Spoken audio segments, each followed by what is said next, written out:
Alors voilà, avant de commencer la vidéo, si ça vous intéresse de suivre les aventures du potager breton, allez, abonnez-vous, un like, un petit commentaire. C'est parti!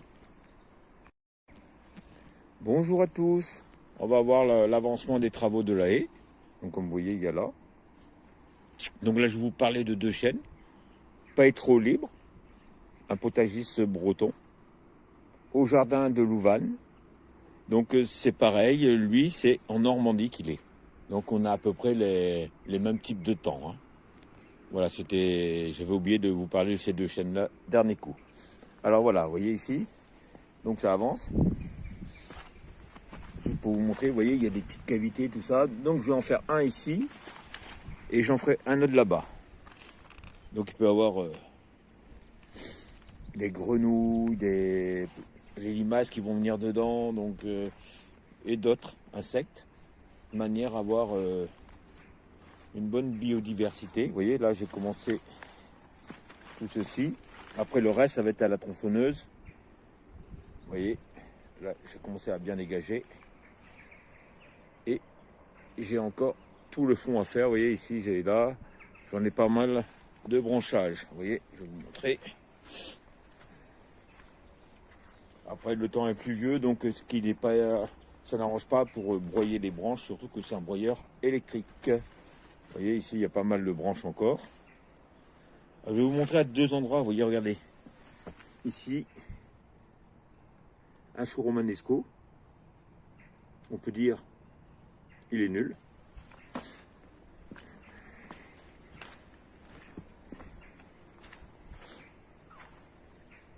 Vous voyez, celui-ci, pas beau. Il a été, je pense, il a attrapé un coup. Et regardez celui-ci. J'espère l'envoyer jusqu'au bout. J'espère que les gelées vont pas me le flinguer. Je le trouve superbe. Là, j'en suis content. Alors, je vais vous montrer. Donc après, ici, bon, je vais vous montrer, vous voyez ça. Ça, on va dire, c'est nul.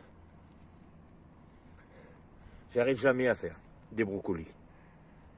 Bon. On va pas désespérer, vous voyez. Là, c'est pareil, vous voyez, ça devient en fleurs plus ou moins. Ah, je vais vous montrer.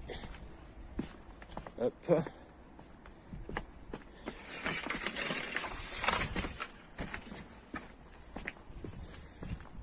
Le pêcher. Regardez.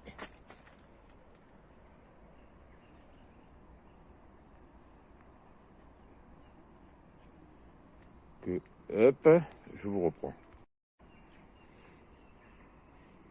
Et voilà, ça bourgeonne. Les bourgeons commencent. En espérant qu'il n'y ait pas trop de gelée après. Pour nous les flinguer. Parce que l'année dernière, j'avais des pêches qui apparaissaient. Puis avec les gelées qu'on a eues, vous voyez. Ici, ça commence aussi. Bon, ça, c'est... Ça vont tomber, de toute façon. Hein. Donc voilà. Donc ça commence à faire. Donc après les branches mortes, je les couperai. Parce que sinon... Voilà. Et voilà, ça c'est ce que j'ai pris comme fumier. Voilà. C'est ce que je vais mettre. Vous voyez, période février, mars, avril, mai. Et après, on met en fin de saison aussi. Donc dans ma petite terre, j'ai commencé à nettoyer, à vider. Ça, c'est la rhubarbe. Donc ce que je vais refaire ici, je vais remettre une protection, ce que j'avais fait.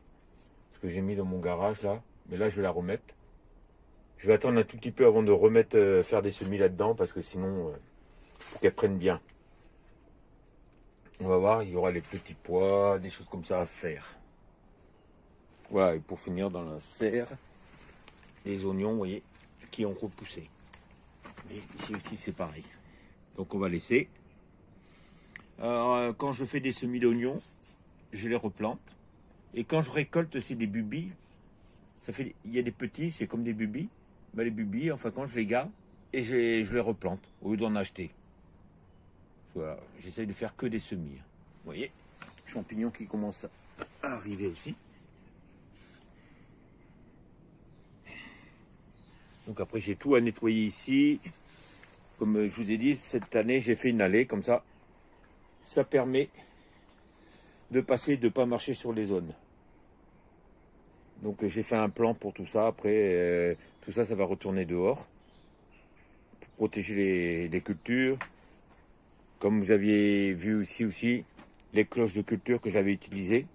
Ce qui me permet en fin de compte d'éviter que les limaces et escargots viennent me bouffer tous mes plants. Voilà, je vous souhaite une bonne journée à tous. Bye, à bientôt.